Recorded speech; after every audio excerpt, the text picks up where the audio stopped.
On fait quoi maintenant? T'as pas envie d'une frite, toi? En route pour le road frites. Il faisait chaud comme une baraque à frites. Au moins 35 degrés, une chaleur à vous décoller l'asphalte. Et manque de chance, on y était à fond sur le bitume. Sur la route dans une vieille Toyota un beau jour de canicule. Bien décidé pourtant à aller au bout de notre road trip. Un road frites sauce piquante. C'est le livre Baraque friture de Jesse Willems qui a tout déclenché. Le photographe était parti tirer le portrait de ces frites typiques qu'on trouve le long de toute bonne nationale, sans vraiment savoir qu'il allait ainsi documenter les paysages les plus ordinaires et pourtant romantiques de Belgique. Bon d'accord, une baraque à frites ce n'est peut-être pas romantique au sens premier du terme, mais c'est tout de même notre petit panthéon de la culture belge classique, celui qu'on retrouve à chaque coin de rue, ou du moins c'était le cas avant. Alors nous aussi, on a décidé de se lancer dans un road frites pour savoir comment, au juste, ce petit bâton croustillant était devenu notre plus grande fierté, avant d'être banni des trottoirs. On a été à Bruxelles, Liège, Charleroi, et puis même Mons, je crois. Je me souviens de beaucoup de sueur et d'au moins 8 heures de route, juste pour le plaisir de la bonne friture. La virée a pris des allures de traversée du désert, mais on a fini par découvrir ce qui faisait la vraie frite belge. Vous écoutez Salade Tout, le podcast qui cuisine le monde de la bouffe et notre société. Art de la table, secret des fourneaux, sociologie des bistrots, on vous propose de tailler un bout de gras sur ce qui se trouve dans votre assiette et tout autour. Je suis Elisabeth Debours. Et je suis Axel Mine. Oubliez tout ce qu'on vous a dit, parler la bouche pleine est une excellente habitude.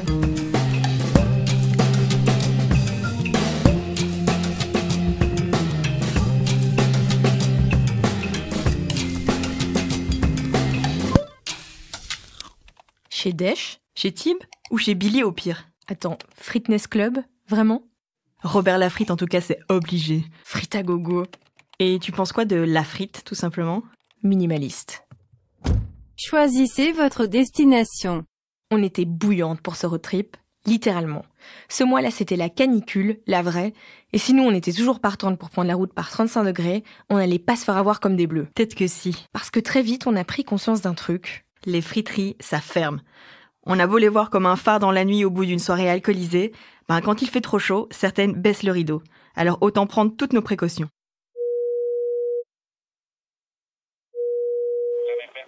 Oui, bonjour, je vous appelle pour être sûre que vous êtes bien ouvert ce midi. Oui. Ok, ça va, parce qu'apparemment il y a d'autres friteries qui sont fermées à cause de la chaleur, donc je voulais m'assurer qu'on ne trouverait pas porte close. Non, on est ouvert. Première destination, la mer Berthe. Temps estimé, 1h04. C'est quand même marrant quand on y pense, cette espèce de fixette qu'on fait sur les frites, nous les Belges. Dans chaque coin du pays, on se bat pour savoir quelle est la meilleure friterie de la ville. On n'hésite pas à renier nos meilleurs copains pour un choix de sauce un tout petit peu douteux en fin de soirée. Enfin, je dis ça, mais en fait, j'en connais deux qui se sont tapés un road trip en voiture pour tester 4 friteries en une seule journée. Enfin bon. On serait tellement obsédés par ce bâtonnet de pommes de terre que nos amis français ont des stocks de blagues sur ces Belges obnubilés par la frite. Des frites qui, vous savez quoi, selon l'historien de la gastronomie Pierre Leclerc, ne seraient même pas belges. Il est possible de dater assez précisément la naissance de la frite à partir des années 1790 probablement, 1800-1810 de manière tout à fait certaine. Donc nous sommes dans les rues de Paris. Ça c'est important parce que notre pomme de terre frite, c'est un produit professionnel. Il existe une pomme de terre frite domestique depuis bien plus longtemps, depuis au moins 1750. Les toutes premières recettes de pommes de terre frites dans des livres anglais datent des années 1750, mais ce n'est pas du tout pareil. Ce sont des rondelles de pommes de terre qui sont passées tout simplement à la poêle. Elles ne sont pas plongées dans un bain de graisse. Ça, c'est tout à fait logique. Nous sommes à une époque où la graisse était extrêmement chère. C'était un produit de luxe. Et donc, on usait de graisse parcimonieusement et certainement pas pour y plonger des pommes de terre. Et ce sont ces vendeuses de friture qui jonchaient véritablement les rues de Paris, et notamment Pont-Neuf, ça on en est sûr, dans les années 1880. Ce sont ces vendeuses de pommes de terre qui vont plonger les rondelles de pommes de terre dans leur bassine de graisse. À la période révolutionnaire, c'est cette pomme de terre frite-là qui a migré en Belgique entre 1842 et 1844. Le grand importateur de la frite en Belgique, il s'est fait appeler Monsieur Fritz, c'est Frédéric Rieger. C'est un forain d'origine bavaroise qui a appris à faire les frites à Paris, qui les a amenées en Belgique pour les vendre. Il indique bien sur son établissement que ce sont des pommes de terre frites à l'instar de Paris. Plus tard, mais bien plus tard, dans les années 1870, apparaît sur la foire la friture belge. Il y a quelque chose de nouveau. On ne fait plus allusion à Paris pour vendre ses frites, on dit qu'elles sont belges et c'est devenu un argument de vente. Mais quelques années plus tôt, c'était impossible. Si la pomme de terre frite n'est pas d'origine belge, il existe une culture de la pomme de terre frite typiquement belge. Et il ne faut pas confondre origine et culture. On sait, ça fait un choc d'apprendre que les frites sont pas vraiment belges, hein. D'autant que les Français ont tapé sur le clou en 2014 quand un certain Hervé Diers nous a raflé le record du plus gros paquet de frites du monde, 6225 kilos quand même. Grande gueule, ils se sont sentis obligés d'empacter 1 tonne de plus que nous en 1985. Et cerise sur le gâteau, c'est le même bonhomme qui a conçu le frites-côte le plus connu du cinéma, la baraque chez Momo de Bienvenue chez les Ch'tis. Non, pas le seum du tout. Bon, de toute façon, Bernard Lefebvre, c'est le grand président de l'Union nationale des frituristes, il est pas du tout d'accord avec cette théorie historique. Parce que si ça se trouve, Adam et Ève étaient belges. Je dirais même plus que peut-être la Belgique aurait été criée de par la frite, parce que plus ou moins c'est la même période à laquelle on voit ce phénomène se réaliser sur un territoire qui n'était pas encore la Belgique et qui l'est devenu peut-être en raison de ça. Si même la France aurait été le pays d'invention de la frite, vous pouvez être sûr qu'il y aurait déjà eu depuis très longtemps un musée intercontinental de la frite à Paris. Vous êtes arrivé à destination, et je commence à avoir faim. Si on a bien une qui s'est jamais vraiment posé la question de savoir si la frite était belge ou française, c'est Geneviève Lahaye, la gérante de la friterie La Mère Berthe à Liège. Tout ce qui compte pour elle, en fait, c'est tenter d'honorer le produit et suivre une recette qui lui a été transmise par sa mère. C'est mes parents qui ont ouvert en 87, donc on est dans notre 32e année. Et moi j'ai repris en 99. On commence par éplucher les pommes de terre ici, ce qui est rare, je pense, maintenant. Donc aucune addition de produits chimiques, je vais dire. Il faut dire que ma maman, qui a 81 ans, a appris à faire les frites à 16 ans. Donc j'ai un gardien de la tradition derrière moi qui est vigilant. S'il y a un petit souci à la première cuisson, elle le goûte. Maintenant, ici pour le moment, on ne sert pas des pommes de terre belges, hein, donc le climat qu'on a pour le moment, ça ne nous promet pas une année très porteuse, même d'en avoir. Je vais dire, mon marchand m'a dit qu'on courait à la catastrophe. Attends là, parce qu'il faut qu'on fasse le point 2 minutes. On n'y pense pas vraiment quand on plonge sa main dans un gros paquet de frites, mais la frite, c'est d'abord une pomme de terre. Puis la pomme de terre, c'est un légume. Et le légume, ça se cultive, ça se récolte et ça se mange selon les saisons. Si on réfléchit bien, il n'y aurait pas une saison pour manger des frites ? Recherche en cours. Bien vu, c'est de juin à septembre. En tout cas, ce qui est sûr, c'est que des chaleurs comme aujourd'hui détruisent les récoltes et ne permettent pas de cultiver la binge qu'on utilise traditionnellement pour faire nos frites. Vous êtes bien assis là, parce que j'en ai une bonne. La binge, elle est pas belge, elle est hollandaise. On ne va quand même pas faire un détour par les Pays-Bas ? Mais non, t'inquiète, on cultive la binge en Belgique aussi. Et heureusement, parce qu'elle fait partie des variétés avec le meilleur indice de fritabilité. C'est l'échelle pour évaluer le croustillant, leur aptitude à la friture. Dans les plus fritables, il y a la binge dont on vient de parler, mais aussi l'agria ou la recette Burbank. Ce sont les pommes de terre les plus farineuses. La fritabilité, elle se base en fait sur la couleur des frites, de 0, très clair, à 4, carbonisé. Plus elles sont colorées, plus elles sont croustillantes, et c'est comme ça en général qu'on les aime.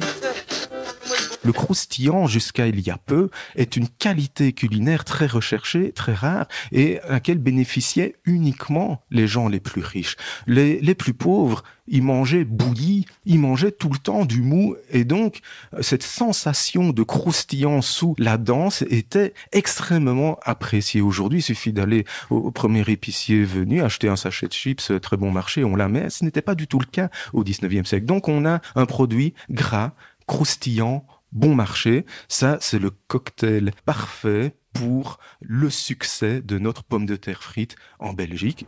Vous avez pas faim ? Je connais une super bonne friterie à Charleroi. Ok, deal. Je crois qu'il est 16h quand on arrive chez Robert Lafrite à Charleroi, sans doute le plus gros frite-côte du monde.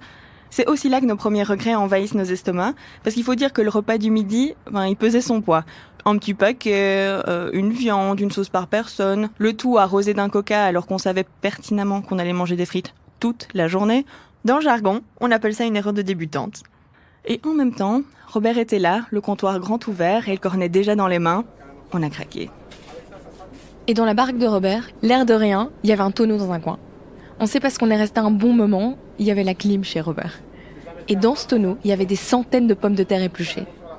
Et la plot twist, les patates en question, c'était celles qui allaient atterrir dans l'huile, puis dans le panier métallique, puis dans le cornet. Alors on a bien regardé Robert faire, et je crois que ça y est, on tient la recette des vraies frites belges. Bon, attention là, il faut suivre, hein. On pèle et on coupe les pommes de terre en bâtonnets de 1 cm. Et on est super pointilleux là-dessus. Idéalement, on fait tout ça sur place, comme ça elles restent bien fraîches. Dans la friteuse, on fait chauffer de la graisse de bœuf non raffinée, c'est ce qu'on appelle le blanc de bœuf. Ensuite, on sait, parce qu'on en est plutôt fiers, nous les Belges, c'est qu'on cuit les frites 2 fois. Il y a une pré-cuisson, puis une cuisson finale. D'ailleurs, je sais pas si tu te souviens, mais l'historien Pierre Leclerc, il avait une théorie à ce propos. Ce n'est que quand les friteries ont commencé à se professionnaliser qu'on a commencé à cuire les frites 2 fois. Parce que quand il y avait de la file devant le frite cote, mieux valait que les frites soient déjà cuites une fois, comme ça les clients ils attendaient pas. Alors la première fois, on les plonge dans la graisse bouillante à 130-140 degrés pendant 6 minutes. Ensuite, on les laisse refroidir au moins 10 minutes. Et puis la cuisson finale, elle est super rapide et à 160 degrés environ. La suite, vous l'avez déjà toute vue. On égoutte ces petits bâtons du diable. On les sale et on les sert. Dans un cornet. Bah non, dans une marquette. Le cornet, c'est très intéressant parce que lui, il témoigne du mangeur de pommes de terre frites dans la rue. Il achète ses pommes de terre frites, il les mange dans la rue, il ne mange que des pommes de terre frites. C'est ce cornet qui va constituer son repas. C'est peut-être ça aussi qui va devenir une spécificité de la culture de la frite belge par rapport à la française. Cornet qui, à l'époque, était constitué de feuilles de journaux, de livres. Et d'ailleurs, le romancier et critique Théophile Gautier, qui ne manquait jamais une occasion pour dire du mal de ses contemporains, lorsqu'il critiquait un livre qu'il n'aimait pas beaucoup, il disait « Ce livre fera un excellent cornet de pommes de terre frites ». Bon et alors, sauce à part où sur les frites? Bah à part. Ah bah non, sur les frites. Moi je prendrais une sauce Biki. De toute façon, historiquement, on mettait ni sauce Biki, ni mayo et encore moins du ketchup. On accompagne les frites d'une sauce pickles dont l'acidité permet de contrebalancer le gras des frites. C'est d'ailleurs en fait ce qu'on a décidé de faire pour notre dernière étape de la journée. Direction la frite dorée à Braine-le-Château plutôt que chez Billy à Mons qui avait décidé d'être fermé pour ses congés annuels. Pour vous dire, la frite dorée, c'est le genre d'endroit auquel on ne peut accéder qu'en voiture. C'est une bicoque en bord de nationale perdue au fond des bois, avec une grande terrasse, des chaises en plastique, des petites tables de pique-nique en bois. Bref, le rêve. À ce stade de l'épopée, il nous reste 4,20 € dans un fond de poche et on peut même pas payer par mon contact. C'est alors qu'on doit prendre une décision digne d'un choix de Sophie. Choisir entre la sauce pickles et la sauce Yopi. Pour finir, la sauce vinaigrée et jaune qui l'a emporté, mais je crois qu'Elisabeth m'en veut toujours un petit peu. Ouais, je te retiens là. Tu sais ce qu'ils mettent sur les frites en Hollande au lieu du ketchup? Non, quoi. De la mayonnaise. Les salauds. Tu vois le tableau des frites noyées dans la mayonnaise. Je sais pas si t'as reconnu, mais ça c'était Pulp Fiction. Et venant de la part d'un mec qui a tout déchiré dans Grease, qui veut quand même dire graisse, je trouve que c'est un petit peu malvenu. La vérité, c'est que les Hollandais mettent en fait de la sauce saté sur leurs frites. D'ailleurs, ils les appellent Vlamse-fritten. Ça attise pas du tout les conflits communautaires. Et puis désolé, mais la mayonnaise, elle est aussi française. Mais non, ma vie tout entière est un mensonge. La mayonnaise, c'est une sauce typiquement française, enfin, mais bon, il ne faut pas s'en porter ombrage, hein. Pendant 2-3 siècles, la France a été le centre gastronomique mondial. C'est de là qu'émanent la plupart des innovations culinaires de ces derniers siècles. Bah c'est bon, on capitule. La mayonnaise sur nos frites est française. Mais franchement, vous êtes sérieux là? Il va encore nous rester un truc à la fin de cet épisode ou bien... En même temps, on y tient tellement à cette mayonnaise traditionnelle qu'on a même fait un arrêté royal pour la définir. Enfin un truc qui a mis d'accord nos politiques. En fait, le choix d'une sauce avec le paquet de frites, c'est presque un choix politique. Et ça révèle vraiment la personnalité. Parce qu'en France, c'est simple, on demandait ketchup ou moutarde ou mayonnaise. Mais ici, en Belgique, il y a vraiment quelque chose de très fort culturellement avec les sauces. Genre un ami comme Patrick Decorte qui est reconnu partout en Belgique pour ses frites, m'avait déjà expliqué que lui, il voyage donc aussi bien à Bruxelles qu'en Flandre qu'en Wallonie, et il sait à l'avance, en allant dans telle ville, quelle sauce va avoir plus de succès. Donc même si on est un tout petit pays, il y a des grandes différences d'une région à une autre. J'en ai déjà parlé avec des grossistes aussi spécialisés là-dedans qui m'expliquent que voilà, à Charleroi, ils vont avoir une sauce type de la tomate grecque qu'on ne trouve nulle part à Bruxelles ou en Flandre. Et donc, on a vraiment des habitudes comme ça. C'est des petits péchés mignons qui sont vraiment présents dans les habitudes. Lui, c'est Sylvain, c'est un maître saucier. Coucou Sylvain. J'étais en boucle sur la supériorité de la sauce Dallas. Du coup, on a fait un petit crochet dans ses ateliers à Bruxelles. D'ailleurs, c'est le mystérieux créateur de la marque Ketchup. Et il nous a raconté comment est-ce qu'on créait une sauce pour les frites. Notamment ma petite préférée, c'est aussi son plus grand succès. C'est un concentré de bonheur, de saveurs sucrées et d'oignons. J'ai nommé la sauce Dallas. Fais-moi un grand paquet de frites avec sauce, s'il te plaît. Avec quelle sauce? Je sais pas moi, sauce Dallas. Même la sauce à part. Et 3 boulettes avec. Omar, la sauce à part ou sur les frites? Sur les boulettes. Et tu mets 6-7 fricadelles aussi. 7 fricadelles avec. J'ai rencontré le réalisateur de Dickeneck à l'époque et je lui avais fait goûter la recette que j'avais. Et je voulais une recette justement typiquement bruxelloise qu'on a dans les frites côtes. On appelle ça la sauce spéciale. C'est du ketchup, de la mayonnaise et des oignons frais. Et ici, évidemment, c'est ça, mais retravaillé, donc avec des oignons frits, avec une sauce un peu plus sucrée, piquante aussi, parce que c'est une sauce de Dickeneck, donc il faut que ça arrache un peu. Alors, la création d'une nouvelle sauce, j'ai l'impression que ça se termine jamais. Donc, on part d'abord vraiment d'une raison de travailler quelque chose de nouveau.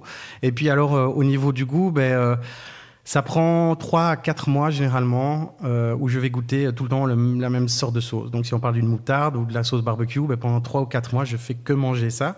J'essaie de trouver toutes les sauces qui existent déjà pour me former mon palais. Et puis après, je fais ma shortlist des 3-4 recettes qui me plaisent vraiment. Et puis alors, on travaille sur quelque chose comme ça que je vais modifier je vais pas faire le bête jeu de mots. Si je vais le faire, que je vais tout modifier à ma sauce. Et donc, je peux là alors travailler un peu soit la couleur, la texture ou quelques petits changements. Ah, Dallas! Des cow-boys et des mauls, Bobby et Sue Ellen, des buildings, des pick-up, des Santiago, des French fries sauce pétrole. Attention, il fait trop chaud dans l'habitacle de la voiture.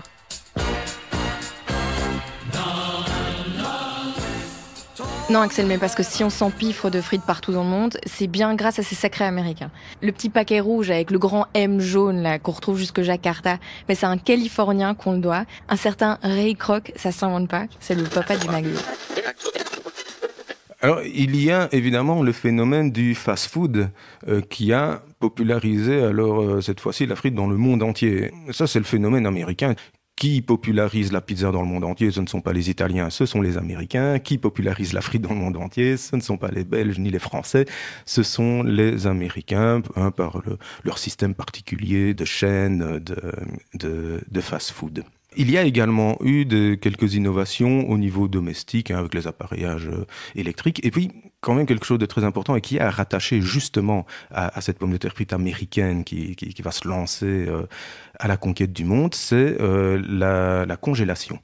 Même phénomène pour la pizza d'ailleurs. À partir du moment où on congèle la pomme de terre frite, elle est encore plus facile à travailler, encore plus facile à réaliser, non seulement chez soi, mais aussi dans les chaînes de restaurants.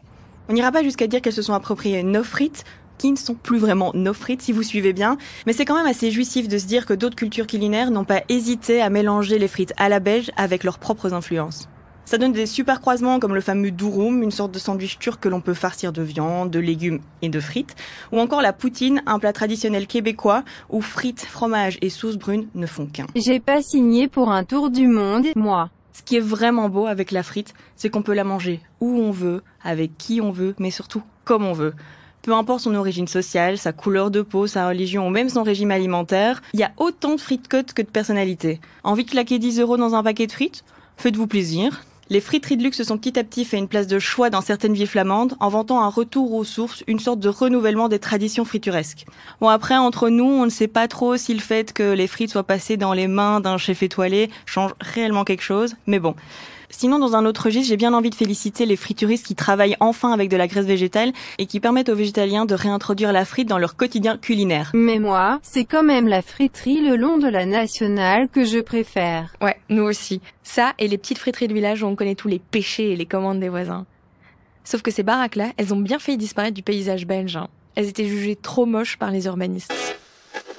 L'extermination programmée, c'était surtout les années 80-90. Chaque ville, et surtout expert dans le monopole du bon goût de l'urbanisme, jugeait qu'il fallait au plus vite profiter du réaménagement d'une place avec du mobilier en inox où on ne sait pas si on peut, oui ou non, s'asseoir dessus. Et du coup, on faisait partir la salle friterie, parce que salle voulait dire qu'elle n'était pas conçue par un architecte. Ce n'était pas pour le beau, c'était pour le lien social que nous voulions défendre ce petit monument, qui, c'est vrai, n'est pas un monument comme on peut se l'imaginer, mais qui est culturel. Et d'ailleurs, dans les années 2010, les communautés flamandes et françaises ont reconnu quasi en même temps les friteries comme héritage culturel immatériel. Puis en 2017, la ville de Bruxelles a eu l'idée d'organiser un concours d'architecture pour retaper des friteries. On est passé de la chasse aux sorcières vers le hockey. Tant que ça ne fait pas trop de bruit et pas trop de crasse, ça peut rester. Vers le tien, ce serait quand même peut-être bien qu'on puisse le garder jusqu'à ce qui s'est passé. Et ça, pour nous, c'était exceptionnel. Fin de 2017, un concours international d'architecture à Bruxelles, où énormément de bureaux de tous les pays ont participé et ont sacralisé maintenant le côté, j'allais dire, matériel aussi de cette culture. Donc, on vient de loin, mais l'avenir semble radieux. Bon, il n'y a pas à dire, le storytelling de ces futurs frites-côtes est parfait. Un Gantois et un Liégeois, soit un Flamand et un Wallon, ont gagné le concours avec leurs baraques à effet miroir, qui sont censées refléter la vie des places bruxelloises. Même avec les taches de gras, moi j'achète. Et des belles histoires sur les frites, on s'en est raconté en 8 heures de voiture à travers la Belgique. De quoi oublier, le temps de cet épisode, que la frite, c'est quelque chose qui se raconte pas tellement, finalement. Ça se partage, ça se goûte, ça se sent, mais c'est un petit rituel où on ne se dit pas grand-chose. Petit ou grand paquet, avec ou sans sel. Puis la plupart du temps, quand elles sont bonnes en tout cas, on se tait, on déguste, puis on n'y pense plus trop. Vous venez d'écouter Salade Tout, le podcast belge et vorace qui vous fait faire le tour de votre assiette. Si vous avez aimé ce que vous avez goûté, n'hésitez pas à noter, liker et partager cet épisode, puis tous les autres aussi. Retrouvez-nous sur les réseaux sociaux à Salade Tout Podcast et racontez-nous si vous aussi, vous avez déjà avalé des kilomètres pour manger un plat en particulier. À tout bientôt chez Jeff, chez Billy ou chez Robert. Ce podcast est une coproduction de la RTBF et du Centre du cinéma et de l'audiovisuel de la Fédération Wallonie-Bruxelles. Il a été cuisiné par Elisabeth Debours et Axel Mine. Avec nous dans la brigade, Simon Lenz au son et Paul Maric au générique.